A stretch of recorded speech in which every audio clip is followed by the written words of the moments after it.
Hello student, welcome to my YouTube channel Rohit academy. Student, आज हम इस वीडियो में आप लोगों को बताएंगे क्लास 10th का आप लोगों का सब्जेक्ट है मैथ, यानी कि कक्षा 10 का विषय आप लोगों का गणित है। 2025 का आप लोगों का न्यू पेपर, वायरल पेपर आप लोगों के सामने लेकर के आया हूं। आप लोगों की जानकारी के लिए बता दूं बाबू, ये पेपर खास करके यूपी बोर्ड के जितने भी स्टूडेंट हैं जो 1 मार्च को बोर्ड एग्जाम का पेपर देने जा रहे हैं गणित का, उसके लिए उनके लिए बहुत ही मोस्ट इंपॉर्टेंट ये वीडियो होने वाला है। आप लोग को अच्छे तरीके से कि क्वेश्चन का आंसर बताया जाएगा ना, आप लोग को समझाया जाएगा। और आप लोग वीडियो के अंत तक बने रहिएगा। जितना बताया जा रहा है, अगर आप लोग उतना अच्छे तरीके से तैयार करते हैं तो आप लोगों का अच्छा नंबर मैथ में भी, आप लोग का डर खत्म हो सकता है और अच्छा नंबर भी आ सकता है। ठीक है, अब हम वही क्वेश्चन बताते हैं जो सीधा बोर्ड एग्जाम में फंसते हैं, यानी कि एग्जाम में आते हैं। चलिए बिना देरी के अपने क्वेश्चन बताते हैं बाबू। देखो, खंड आ यहाँ से हमारा स्टार्ट होता है, जिसमें से एमसीक्यू पूछा गया है। क्या 20 एमसीक्यू रहेगा। आप लोगों की जानकारी के लिए बता दूं कि आप लोगों को 20 एमसीक्यू इसमें दिया जाएगा, जिसमें से आप लोगों का मार्कशीट पे भरना होगा। जिसमें पहला सा प्यारा सा लवली सा क्वेश्चन पूछा गया है। क्या देखिए, और हाँ एक बात और बता दें, अभी आप लोगों को मतलब क्वेश्चन को सॉल्व करने से पहले आप लोगों को बता दें कि इस चैनल पर जितना भी पेपर आप लोग को सॉल्यूशन कराया जा रहा है, जितना भी इंपॉर्टेंट क्वेश्चन बताया जा रहा है, उतना अच्छे तरीके से आप लोग जरूर तैयार कर लीजिएगा, क्योंकि जो वही क्वेश्चन हम बताते हैं जो बोर्ड एग्जाम में सीधे आते हैं। ठीक है, पहला क्वेश्चन क्या दिया गया, एक त्रिघात बहुपद के अधिक से अधिक शून्यकों की संख्या होगी, यानी कि कितनी होगी हमें ये बताना है। देखो, त्रिघात की कह रहा है तो 3 होगी बाबू, यानी कि जाहिर सी बात है बी वाला ऑप्शन हमारा इसका राइट हो जाएगा। अगर द्विघात की बात करता तो 2 होता, और अगर चतुर्घात की बात करता तो 4 होता। ये भी जितना कहेगा उतना ही आप लोगों को लगा देना, यानी कि बी वाला ऑप्शन हमारा राइट हो जाएगा। फिर दूसरा क्वेश्चन दिया गया, संख्या 140 का अभाज्य गुणनफल होगा, यानी कि इसका क्या होगा हमें यह बताना है। तो इसका अभाज्य गुणनफल क्या होगा, देखो 2 गुणे 2 यानी कि 5 गुणे यानी कि इंटू 7 होगा। तो आप लोगों को इसको इस दूसरे तरीके से क्या लग सकते हैं कि 2 स्क्वायर प्लस गुणे क्या हो जाएगा, 5 गुणे 7 हो जाएगा। ये हमारा क्या हो जाएगा, यही हमारा सी वाला ऑप्शन राइट हो जाएगा। फिर अगला क्वेश्चन क्या दिया गया, देखिए तीसरा क्वेश्चन दिया गया है कि भाज्य कामाभाजक और भागफल एवं शेषफल में संबंध होगा, यानी कि इसमें संबंध किस प्रकार से होगा हमें यह बताना है। तो इसका जो राइट आंसर हो जाएगा सी वाला ऑप्शन हमारा राइट हो जाएगा। भाज्य बराबर भाजक गुणे क्या हो जाएगा, भागफल प्लस शेषफल हो जाएगा, यानी कि सी वाला ऑप्शन हमारा इसका राइट हो जाएगा। ठीक है बाबू, फिर अगला क्वेश्चन देख लेते हैं। रेखिक समीकरण x + 2y + 5 = 0 तथा -3x - 6y + 1 = 0 के युग्म का हल होगा, यानी कि इसके युग्म का हल क्या होगा हमें यह बताना है। तो इसका देखिए क्या राइट आंसर हो जाएगा, इसका राइट आंसर क्या हो जाएगा, उपयुक्त में से कोई नहीं। यार क्यों नहीं होगा, आप लोग को ये भी कंडीशन कारण भी बता दे रहे हैं, क्योंकि ये जो समीकरण दिया गया है, क्योंकि कोई हल नहीं होगा, क्योंकि इस समीकरण में आरेख समांतर रेखाओं का एक युग्म बनाता है या है, इसीलिए यह नहीं हो सकता इसका हल। ठीक है, यानी कि हमारा कौन सा राइट आंसर हो जाएगा बाबू, ये वाला ऑप्शन डी वाला ऑप्शन राइट हो जाएगा। फिर अगला क्वेश्चन देगा, समांतर श्रेणी -5 दिया गया है, कामा क्या दिया गया है -1 और कामा -3 और -7 डॉट डॉट का सर्वांतर होगा, यानी कि क्या होगा हमें यह बताना है। तो इसका जो सही आंसर हो जाएगा बाबू हमारा कौन सा, डी वाला ऑप्शन राइट हो जाएगा, 4 हो जाएगा। ठीक है, फिर अगला क्वेश्चन दिया गया, द्विघात समीकरण ax² + bx + c = 0 है, तो विविक्तर होगा, यानी कि इसका विविक्तर क्या होगा हमें यह बताना है। तो इसका जो राइट आंसर हो जाएगा बाबू 6 का राइट आंसर कौन सा हो जाएगा हमारा, सी वाला ऑप्शन राइट हो जाएगा, b² - 4ac हो जाएगा। ठीक है, यही हमारा राइट आंसर हो जाएगा। फिर 7वां क्वेश्चन दिया गया, दो बिंदुओं क्या दिया गया 2, 3 और 4 क्या दिया गया 1 के बीच की दूरी होगी, यानी कि इसके बीच की दूरी क्या होगी हमें यह बताना है। तो 7वां का जो राइट आंसर हो जाएगा बाबू बी वाला ऑप्शन हमारा सही हो जाएगा, 2√2 हो जाएगा, यानी कि बी वाला ऑप्शन हमारा इसका भी सही हो जाएगा। फिर 8वां दिया गया, यदि द्विघात समीकरण 3x² दिया गया माइनस आप लोगों का क्या दिया गया 12 दिया गया, यानी कि 12 दिया गया है, 12x है और प्लस m = 0 के मूल बराबर है, तो m का मान होगा, यानी कि इस कंडीशन में m का मान क्या हो जाएगा हमें यह बताना। तो 8वां का जो राइट आंसर हो जाएगा बाबू हमारा डी वाला ऑप्शन राइट हो जाएगा, ये वाला ऑप्शन सही हो जाएगा। ठीक है, फिर अगला क्वेश्चन 9वां दिया गया, एक समबाहु त्रिभुज ABC की भुजाएं 2a है,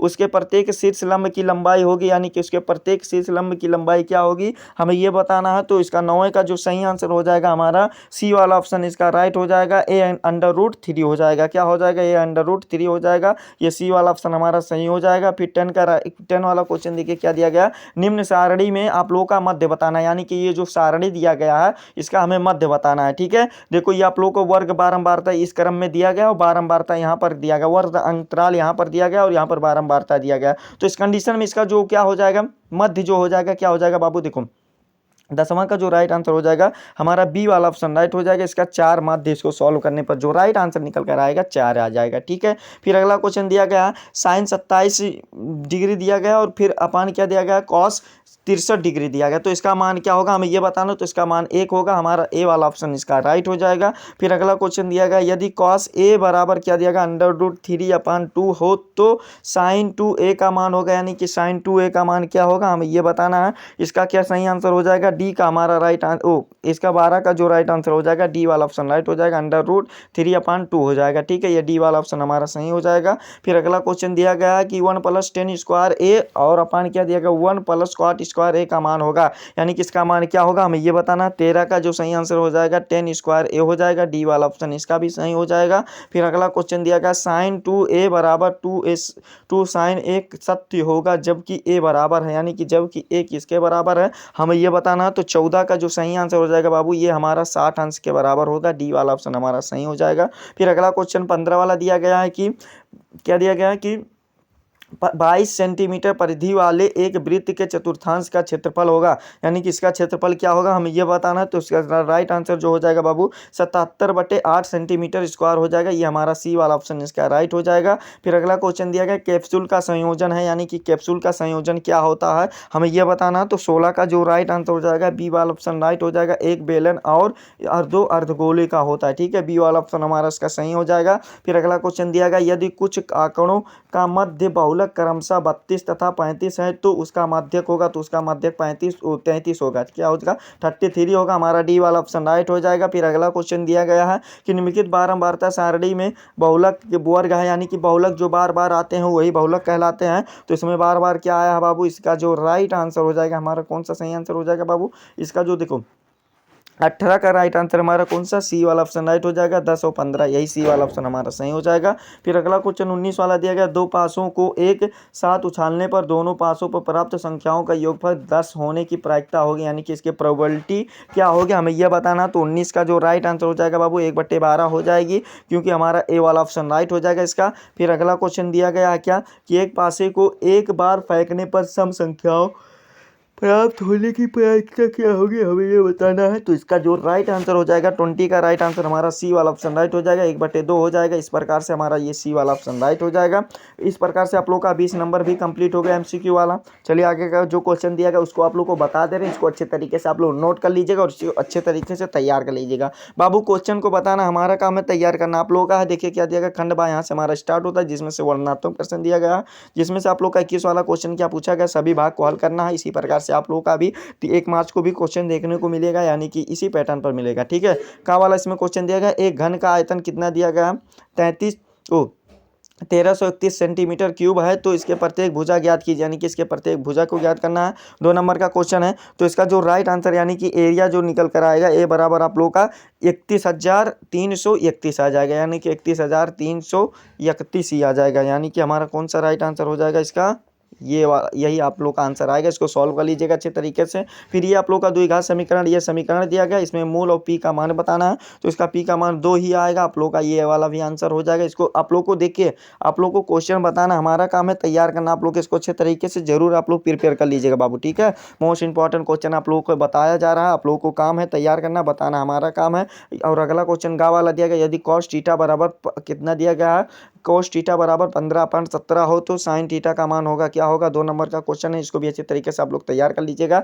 ये दिया गया बारंबारता सारणी के मध्य याद कीजिए, आप लोग का 2 नंबर का क्वेश्चन है। वर्ग अंतराल ये दिया गया, बारंबारता ये दिया गया, तो आप लोग इसको भी अच्छे तरीके से तैयार कर लीजिएगा। फिर आप लोग को इसमें आप लोग को निर्देशांक याद करना है, 2 नंबर का क्वेश्चन है, ये वाला भी अच्छे तरीके से तैयार कर लीजिएगा। 4 वाला क्वेश्चन आप लोग को इसमें यक्स का मान याद करना है, ये वाला भी तैयार कर लीजिएगा। और 22 वाला जो क्वेश्चन दिया गया है किन्हीं 5 भागों को हल करना है, बस आप लोगों को किन्हीं 5 खंडों को सिर्फ हल करना है, जो कि आप लोग का वाला इसमें क्वेश्चन दिया गया क्या कि आप लोगों को 2 ऐसे क्रमागत विषम धनात्मक पूर्णांक ज्ञात कीजिए जिनको वर्गों का योगफल 290 हो। 4 नंबर का क्वेश्चन है, इसको भी अच्छे तरीके से तैयार कर लीजिएगा। हेंस प्रूव्ड करना है, हमें क्या करना है कि सिद्ध कीजिए कि 2 शाकेंद्रीय वृत्तों के बड़े वृत्त के जीवा क्या दिया गया जो दो जो छोटे वृत्त के स्पर्श करती है तो स्पर्श बिंदुओं को समाभाजित होती हैं। तो इसमें आप लोग को कंडीशन में बताना। 4 नंबर का क्वेश्चन, ये वाला भी अच्छे तरीके से आप लोग तैयार कर लीजिएगा। फिर अगला क्वेश्चन दिया गया, चित्र में यदि एल एम आप लंबवत है किसके, आप लोग को लंबवत है सी बी के हैं तो, और एल एन लंबवत है सी डी, तो कुछ सिद्ध कीजिए इस कंडीशन में। इसको भी तैयार कर लीजिएगा। आप लोग को डायग्राम आप लोग के सामने है, यानी कि फिगर आप लोग के सामने बना है, ये वाला भी तैयार कर लीजिएगा। फिर अगला क्वेश्चन जो यहाँ समीकरण वाला है, आप लोग को सत्यता की जांच करना है, ये वाला भी तैयार कर लीजिएगा। आप लोग को ये वाला भी तैयार कर लेना है, यानी कि आप लोग को 5 ही खंड को हल, 5 ही सवाल को लगाना है। ठीक है, 6 क्वेश्चन दिया गया। इसी प्रकार से आप लोग का 1 मार्च को भी रहेगा, यानी कि 6 दिया जाएगा, आप लोग को 5 ही करना रहेगा। ये वाला भी तैयार कर लीजिएगा। और 6 नंबर का आप लोग का लॉन्ग आंसर टाइप क्वेश्चन अथवा करके भी दिया गया, इसको भी अच्छे तरीके से आप लोग तैयार कर लीजिएगा। चाहे आप ऊपर वाला कीजिए चाहे नीचे वाला कीजिए। ठीक है, वैसे आप लोग अच्छे तरीके से सभी को तैयार कर लीजिएगा, क्योंकि मोस्ट इंपॉर्टेंट क्वेश्चन सभी हैं। ठीक है, इसी के बेस पर आप लोग का भी क्वेश्चन पूछा जाएगा। ये वाला भी तैयार कर लीजिएगा। यही था आप लोग का क्लास 10th का मैथ का पेपर था, जो कि आप लोगों का इस वीडियो में संपूर्ण आप लोगों को निचोड़ तरीके से अच्छे तरीके से बता दिया ना, आप लोग को समझा दिया। आप लोग को ये हमारा प्यारा सा वीडियो कैसा लगा कमेंट करके जरूर बताएं। हाँ, अगर आप हमारे चैनल पर नए हो तो चैनल को बाबू सब्सक्राइब कर लीजिएगा, बेल आइकन दबा दीजिएगा। और इस वीडियो को आप लोग के लिए यही काम रहेगा कि इस वीडियो को क्लास 10th के जितने भी स्टूडेंट रहेंगे उनके पास अधिक से अधिक जरूर शेयर करके पहुंचा दीजिएगा। ठीक है, चलिए हम आप लोगों से मिलते हैं नेक्स्ट वीडियो में नेक्स्ट टॉपिक के साथ। तब तक के लिए जय हिंद, जय भारत, वंदे मातरम।